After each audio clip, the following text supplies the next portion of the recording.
जैसा पहले गृहस्थ वाले भी जीवन भर गृहस्थ में नहीं रहते थे।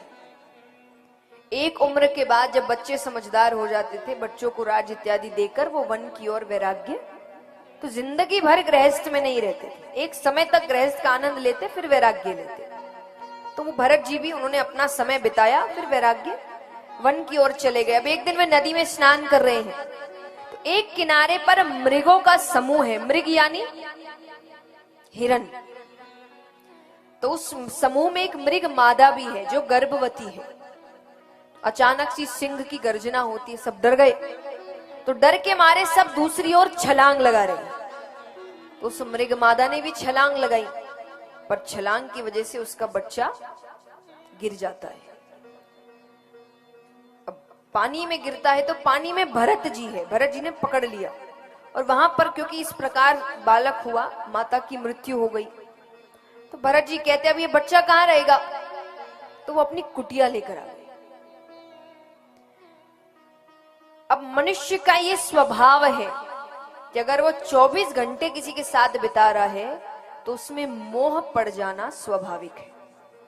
उनका मोह पड़ गया, और ऐसा मोह पड़ा कि अब सोए तो मृग बालक के साथ, उठे तो मृग बालक के साथ, स्नान करे तो मृग बालक के साथ, भोजन करे तो मृग बालक के साथ, पूजा करे तो मृग बालक के साथ, दिन भर वो आसपास चले।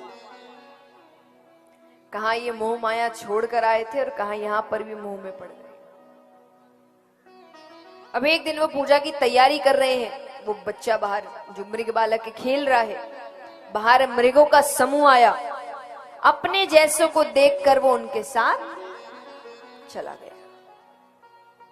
अब वो बाहर आते हैं देखने, तो कहीं नजर नहीं आ रहा। पागलों की तरह घूम रहे हैं, पागल हो गए वो। वन में कहां मिलेगा वो वापस। धीरे धीरे साल बीतते हैं, अंत समय आया। अंत समय में भी उनके मुख में एक ही नाम, मेरा मृग बालक कहां गया। दूसरी योनि उनको मृग योनि प्राप्त होती है। उसके बाद उनको मनुष्य योनि मिलती है। तो मनुष्य योनि में वो एक ब्राह्मण के घर पैदा होते हैं। उनकी 2 स्त्रियां, एक से कुछ बालक और एक से एक कन्या, एक बालक। वो एक बालक भरत जी थे। तो भरत जी को जो बड़े भाई इत्यादि है, उन्होंने पढ़ाया लिखाया नहीं, कि ज्यादा शिक्षा देते नहीं है वरना आगे जाकर दिक्कत करेगा। कैसी दिक्कत? कैसी दिक्कत?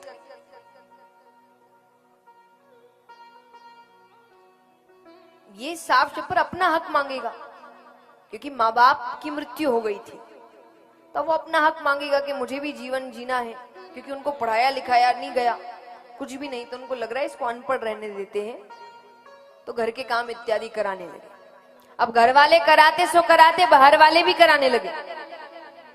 भरत जरा एक काम कर देना, जरा सफाई कर देना, जरा बच्चे को संभाल देना, जरा सामान ला देना, और वो सब करते थे। बहुत भोले।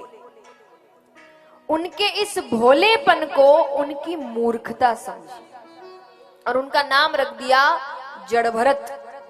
जड़ मतलब मूर्ख, तो उनका नाम रख दिया जड़ भरत। अब यहां पर पत्नियों ने कहा कि हम तो घर वाले हैं, काम कराते, बाहर वाले बिना पैसे दिए काम कराते हैं।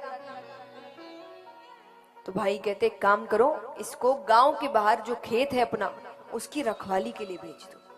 पत्नी कहे वहां ना रहने की जगह है, ना खाने की जगह है, कौन रोज रोज खाना पहुंचाएगा? अरे बोले कुछ दिन पहुंचाएंगे, फिर बंद कर देंगे, अपने आप को इंतजाम कर लेगा। बड़े प्यार से उनको बुलाया गया। बड़े आज्ञाकारी थे भरत जी। तो उनको बुलाया गया कि भरत, गांव के तो सारे काम हम देख लेते हैं, क्योंकि माता पिता रहे नहीं, उनके सारे काम हमें तुम्हें ही संभालने हैं। तो गांव के काम हम देख लेते हैं, पर गांव के बाहर जो खेत है उसकी रखवाली के लिए तुम जाओ, और हम तुम्हें भोजन पहुंचा दिया करेंगे, तुम वापस मत आना, क्योंकि अभी जमीन खेत हड़पना सबने चालू कर दिया है, तुम वहीं रहना। उनको पता था अगर एक बार उनको कोई बात समझा दी तो वो ही करते थे। चले गए। 1-2 दिन तो भोजन आया, फिर बंद हो गया। बहुत दिन हो गए, भरत जी ने कुछ नहीं खाया, कुछ भी नहीं। अब उसी खेत के पास एक प्राचीन माता भद्रकाली का मंदिर था। ऐसी अफवाह उड़ रखी थी कि अगर वहां किसी की बलि चढ़ा दो तो माता मुंह मांगा वरदान देती है। अफवाह थी, ऐसा कुछ भगवान किसी बेगुनाह की बलि लेकर आपकी इच्छाएं पूरी नहीं करेंगे। तो ये अफवाह वहां के कुछ डकैतों ने सुन रखी थी। तो वो जो सरदार था वो कहता, देखो आसपास कोई बैठा होगा, पकड़ के लाओ, उसकी बलि चढ़ा देंगे। तो आसपास तो एक ही बैठा है। भरत जी को लेकर आते हैं। अब बलि चढ़ाने से पहले आपका बड़ा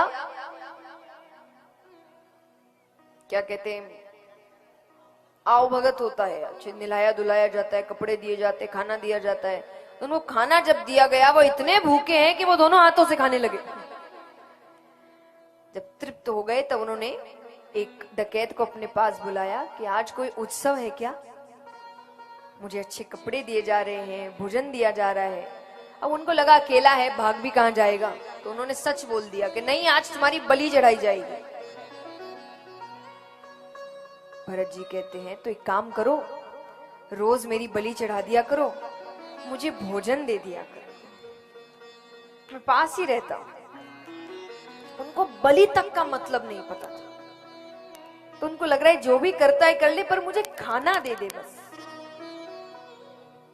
तो उन्होंने कहा कि कितना मूर्ख है, इसको बलि का मतलब नहीं पता। सरदार कहते सही बात है, दिक्कत नहीं करेगा, कोई भी कहानी बना के इसकी बलि चढ़ा देंगे।